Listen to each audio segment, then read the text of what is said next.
Hi folks, you're with Tacitus today. Tacitus today, your pushback channel, and thank you for joining this audio live stream. Please listen to this presentation as you would a radio broadcast. In this essay, I'd like to talk about the USA, but just the architecture of how trillions in corrupt funds are distributed and dispersed across a network of NGOs and to friends, relatives, concubines, the patronage network, the crony network, because it all sort of intermingles as part of a wider can of worms of illicit and perverted and corrupt distribution of goodies and benefits and handouts and well-paid jobs. This has been around for as long as business and people and government and bureaucracies have existed, so it's hardly anything new. What's interesting this time is the scale of it and the lengths that they've gone to subvert all the Western countries with this corruption, and again the extent of it and the vast NGO network they've created to distribute and disperse these funds. This vast NGO network, supposed charities, of course. This didn't exist years ago. Now, looking at charity work, say certainly in Australia anyway, in the early 1990s, late 1980s, that sort of thing, to be a CEO of a genuine, real McCoy charity, you were paid maybe 1.5 times the average wage.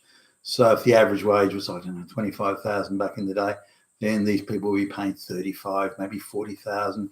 They'd have a few benefits, tax deductible type benefits, those sorts of things. But it was considered part honorarium, and you considered you were doing charitable work. You wanted to do this, and it suited people who were in retirement or semi-retirement, something like that.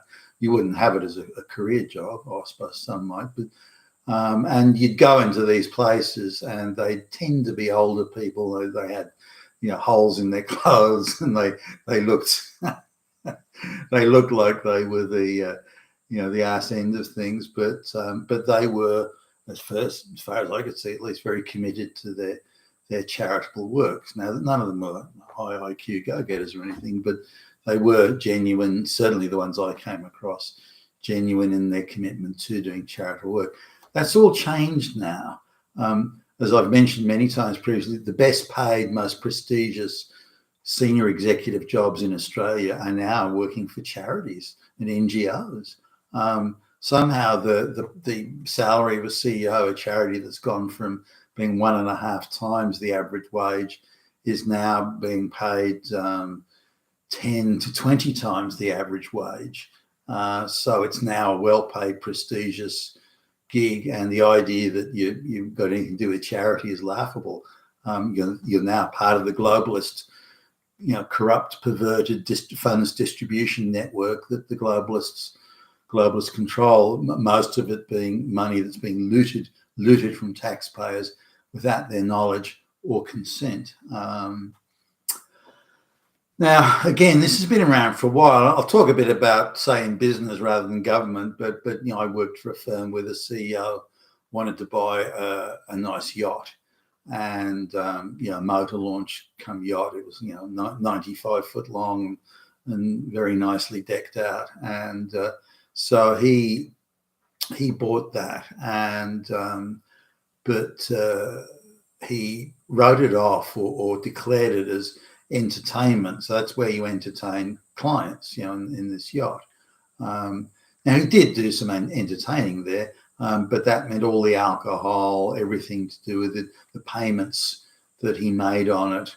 Now, he heavily loaded it up with, he put a very small amount of money down and then committed to, say, a couple of years of very high payments and then repayments and then smaller payments thereafter.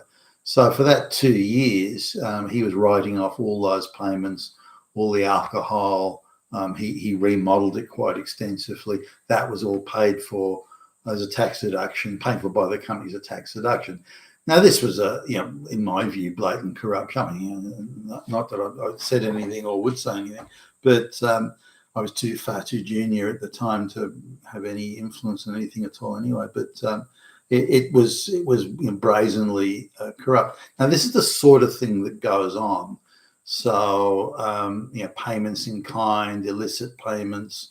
Now, just on a first view, if you're an auditor auditing that, you'd have a first look and say, okay, entertainment expenses, there was a venue, oh yeah, okay, and you tick the box. If you went into it deeply, you'd notice that it was corrupt. But just as an auditor skimming out. Now, the auditors that they hire to look at this sort of stuff and review it, maybe they get paid $10,000 to do the job, but normally, but the company agrees, or the CEO says, well, we'll pay you $200,000 to do this job, provided you don't do a very detailed audit. We don't want you to, have a look at this yacht too closely. Just tick what we tell you to, and we will reward you handsomely for it.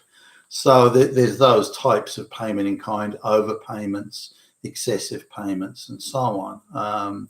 Then you get things like, and I've had this many times just in the business I've got to share in, that various, usually Chinese, Indian sometime, but primarily Chinese do this. They'll come to you with a contract, and they offer to wildly overpay you, provided you sponsor some of their relatives to come to Australia as skilled migrants, this sort of thing. So again, the corrupt nature of how money can move around. We'll overpay you, but you have to do this for us. And that's just generally the architecture of how money's moved, how it's paid, and how that architecture doesn't really vary so much. So you can have payments in kind and so on. So and that's how this US aid works. They don't walk around with bags of money. Well, they may do that, I guess, but typically they don't walk around with bags of money dropping around. They do.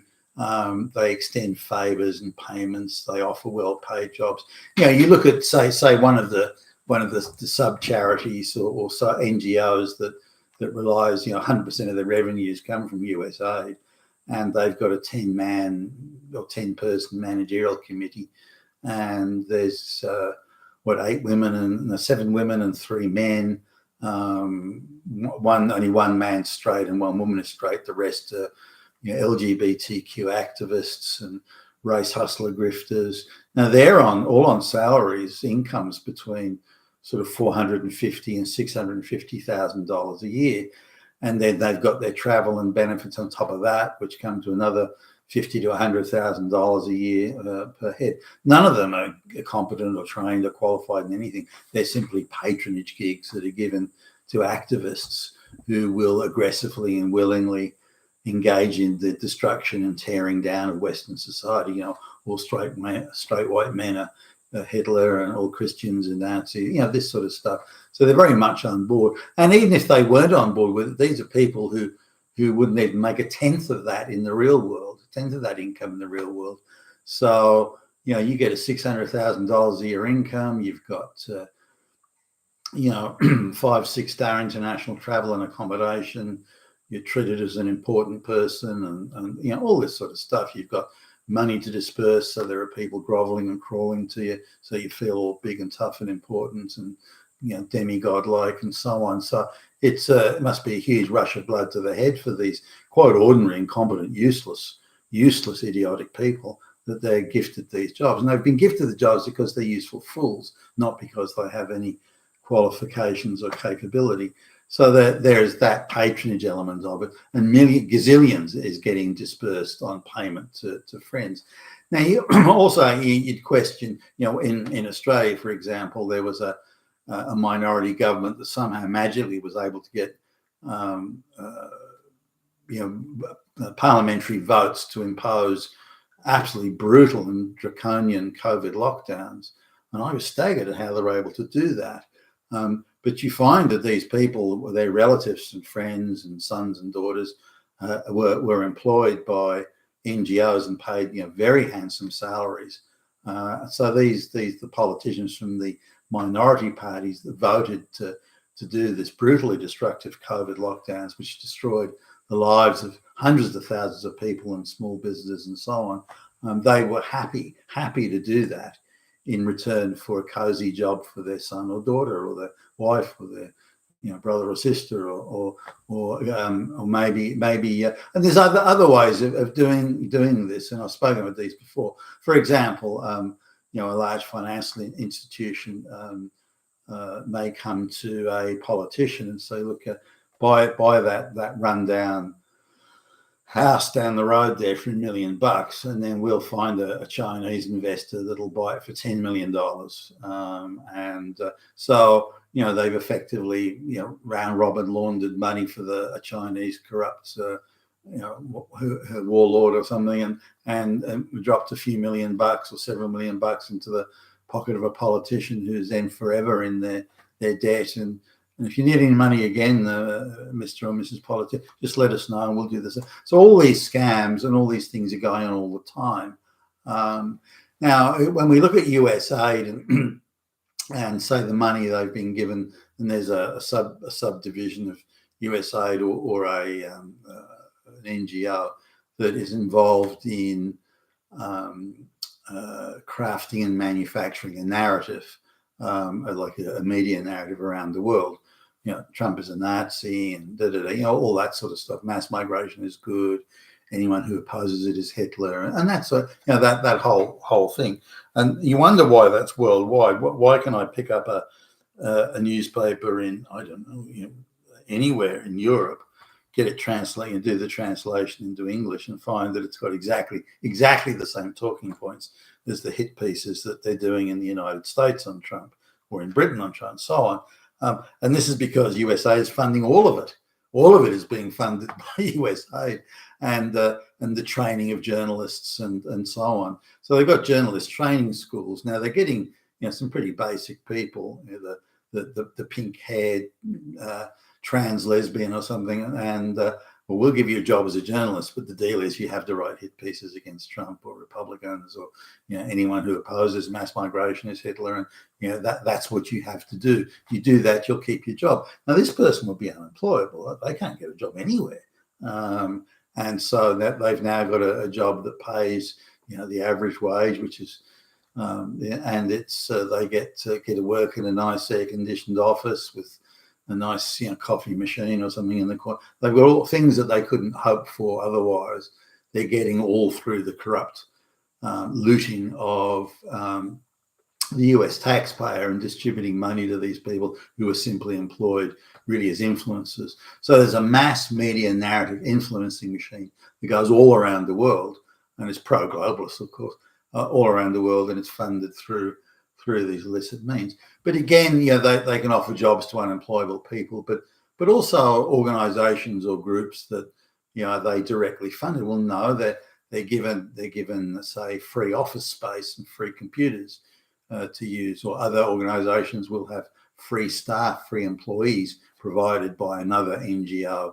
That NGO, and these people have been trained in how to hate white people and so on. So they'll be given, so you have free employees all paid for on someone else's payroll, or derelict rundown buildings that are bought for astronomical sums of money from some Democrat donor who just bought it 5 minutes before. And so again, that's a laundering money through real estate, which is one of the favorites, by the way. This is these illicit means of funding, or how to funding in kind. Could be paying for overseas travel. It could be anything. But the money can move around in all sorts of ways to reward people who are loyal to the globalist cause, to withdraw employment from those who aren't. We a little while ago we did a contract in the business I'm associated with. We did a contract where we had to. This was to measure productivity of resources that were spent. So, was the money it was a quango in effect? Was the money this quango spent? What were the things that this quango spent money on? Did they result in productive outcomes for the particular thing? So it wasn't an audit necessarily. It was really a productivity sort of measurement. So we have a thing where we look at, say, there's several thousand items of expenditure. We can't investigate every one of them in detail. So we'll just do a spot check. And we came across one that was very much this money that was spent on there was supposed money spent on this empty office, and the office was like a shoebox size, but supposedly 50 people were employed there and so it consumed quite a bit of money, and we landed on that as one of the spot checks. Not that it was necessarily picked on or specially selected, and so I went. Or we, a colleague of mine, went to see the guy who commissioned us to do this work and said, look, here's something that you may want to look closely into. And so he was, well, what did you look at that one for? Well, it's our contract. It's what we're contracted to do. Here's the contract that says here. Oh, well, why did you have a look at that then? And straight away, we it was obvious that he knew about this corruption and was just surprised that we'd uncovered it, because we had a relatively short space of time to do it. So we did a spot check thing, really just as if we uncovered problems in the spot check, we'd have gone back to him and say, look, we need more time. Or if we didn't uncover any problems in the spot check, we'd have just wrapped it up in the time frame. So I guess it was a sheer accident. We stumbled over one of their corrupt little gigs, and he was quite put out by this, and it was obvious that we'd been set up to do this. He'd given us a tight time frame and a pretty tight budget, so we wouldn't dedicate too many resources to it, but we'd sign off and say, yeah, everything's fine, it's all productive. So, but in fact it wasn't. So there was a lot of corruption there. All sorts of building work was being done where people were being overpaid by vast sums. A small, just putting in a new door in a building, and it was like $25,000. Payments were being distributed out to these people, your friends and relatives and hangers on left, right, and centre. Anyway, we came across this, and then he wanted us to wrap it. No, I want you out of here. No, I don't need. Look, So I said, look, if you're going to we're contracted to do this work, so you're going to have to pay us out. Fine, done, not a problem. Sign the check now. Off you go. And he just didn't want us to go any further, covering what was certainly a large scale example of fraud there. Now we still we gathered a certain amount of information already, so I went back to look at it, just again spot check type stuff, and really anywhere you looked, there was examples of corrupt overpayments and under the table payments, gifts being given, even things like subscriptions to hardcore porn sites and things like that that were being paid for. And wow, I mean, you got to be kidding me. But these are the sort of things that are going on. Now, when we look at the US aid thing and the various subsets, and these tentacles will go out in all directions, by the way. And if you look at the savings that have been made just looking at US aid, then it would be impossible not to believe that close to $2 trillion won't be saved by going through the rest of the departments, the Medicaid and all those that have large disbursements. Another thing that sort of threw me was that in Social Security, there's no duplicate number matching alarms or triggers that go off. I was stunned to hear that. I almost couldn't believe it. I thought, no, I've misread it. But if two illegal aliens are using, the fake Social Security numbers, then that doesn't get flagged by the system. Say, hey, someone's using us. Because one thing that surprised me was that there are supposedly millions of illegals, many millions of illegals using fake Social Security numbers. And I thought, well, that's impossible, because if they used a Social Security number that was assigned to someone who's now dead called Billy Bob, and the new user of that same number is now Jose, and there's no birth record of it, that should, the computer matching, the relational database, all that sort of stuff, that should go insane. So, but there wasn't that. If I've understood it correctly, there is no duplicate Social Security user matching. So 3, 4, 5, 10 people could all be using the same Social Security number, and it wouldn't flag. So that's why it's such a a wide open area for corrupt exploitation by illegal aliens. But I just wanted to cover that the payments to all these people, the fake front companies, paying rent for giving free office space to, but all the payments in kinds of all sorts. But the primary one is payments going to gifting jobs to pro-globalist useful fools. That's the big chunk of it, I think. And we can see that everywhere. Just look at all the well-paid gigs in all the NGOs around. None of these NGOs are real NGOs. None of them are charities, and yet the top executives are all being paid big bucks. Again, if I go through the best paid, most prestigious jobs in the whole of Australia, they're all in that NGO charity sector now, which tells you everything. You've been with Tacitus today, your Pushback channel, and thank you for listening.